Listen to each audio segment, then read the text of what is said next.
ઓમ નમો ભગવતે વાસુદેવાય. જય શ્રી રામાપીર. બોલો રામાપીરની જય. ભાદરવા સુદ બીજના પાવન દિવસે શરૂ થાય છે રણુજાના રામાપીરના નોરતા. કહેવાય છે કે જે ભક્તિભાવથી રામાપીરની કથા સાંભળે છે તેનું જીવન સુખ સમૃદ્ધિથી ભરાઈ જાય છે.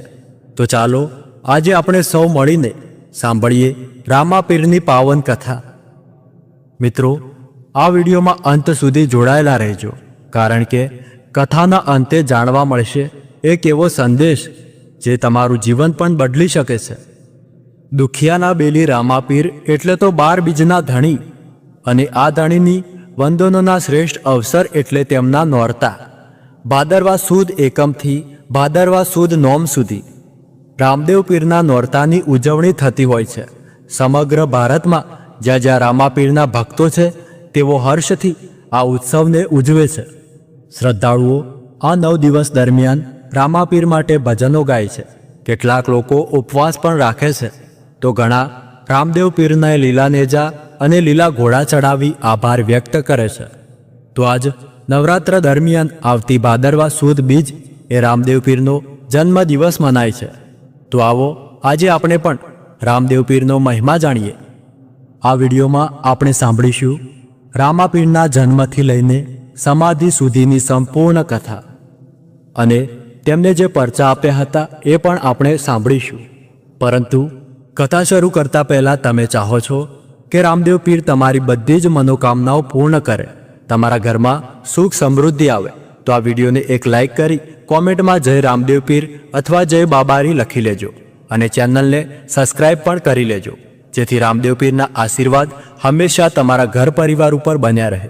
તો ચાલો આજે રણુજાવાળા રામાપીરની સુંદર પૌરાણિક કથાનું શ્રવણ કરીએ. રામદેવ પીર પોખરણગઢના રાજા અજમલરાય અને મિનળદેવીના પુત્ર વીરમદેવના વીર અને સગુણાના ભાઈ તેમજ રણુજાના રાજા તરીકે ઓળખાય છે. એકવાર પોખરણગઢના રાજા અજમલરાયજી એટલે કે રામદેવજીના પિતા તેમના સૈનિકો અને સેનાપતિ સાથે નગર ચર્ચા કરવા નીકળે છે. અને સેનાપતિ તેમને પૂછે છે કે મહારાજ, આટલા વહેલા નીકળવાનું કારણ? ત્યારે મહારાજ અજમલરાયજી કહે છે, ઘણા સમયથી નગર ચર્ચા કરી નથી, લોકોના હાલચાલ જાણ્યા નથી, તો આજે હું પોખરણગઢની પ્રજાના હાલચાલ જાણવા જઈ રહ્યો છું. પોખરણગઢ એ મારવાડમાં આવેલું છે. પોખરણગઢના રાજા અજમલરાય એક દયાળુ રાજા છે, અને એટલે જ એમની પ્રજા એમના માન એમના પુત્ર સમાન છે. પરંતુ અહીં તો પ્રજા એમના માટે તો કંઈક અલગ જ વિચારે છે. જ્યારે નગર ચર્ચા કરવા નીકળ્યા ત્યારે ખેડૂત ભાઈઓ ખેતરમાં વાવણી કરવા જઈ રહ્યા હતા, અને અચાનક જ રાજાને આવતા જોઈ તે ઊંધું જોઈને ઊભા રહી ગયા. રાજાએ આવું કરવાનું કારણ પૂછ્યું કે કેમ ભાઈઓ તમે મને જોઈને આમ ઊંધું મોઢું કરીને ઊભા રહ્યા? જે હોય તે સઘળું જણાવો.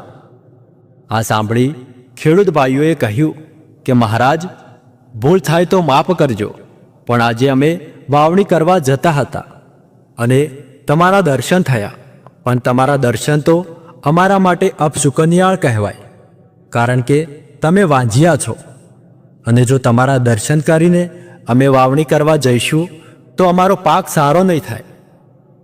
અને રાજા અજમલરાય કહે છે, હું ક્યાં વાંઝ્યો છું? મારે તો ઘરે 3 દીકરીઓ છે, વાસા, લક્ષ્મી અને સગુણા.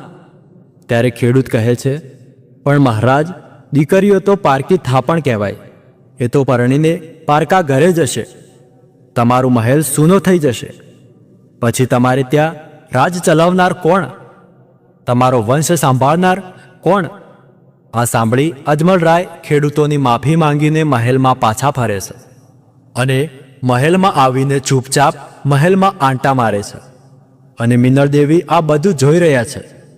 એમને ચિંતા થાય છે, અને એ પૂછે છે કે મહારાજ, એવું તો શું થયું છે કે તમને કઈ ચિંતા કોરી ખાય છે કે 2 દિવસથી તમે અનાજનો દાણો પણ લીધો નથી કે નથી વાતચીત કરતા? અને રાજા અજમલરાય મિનળદેવને બધી જ ઘટનાની વાત કરે છે, અને કહે છે કે મહારાણી, મારા પગલાં મારી પ્રજા માટે અપશુકનિયાળ છે, તો આવા રાજા બનીને રાજ કરવાનો શો ફાયદો? જીવીને શું ફાયદો? મહારાણી, હવે મારાથી વાંજિયા મેણા નથી જીવી શકાતા. ત્યારે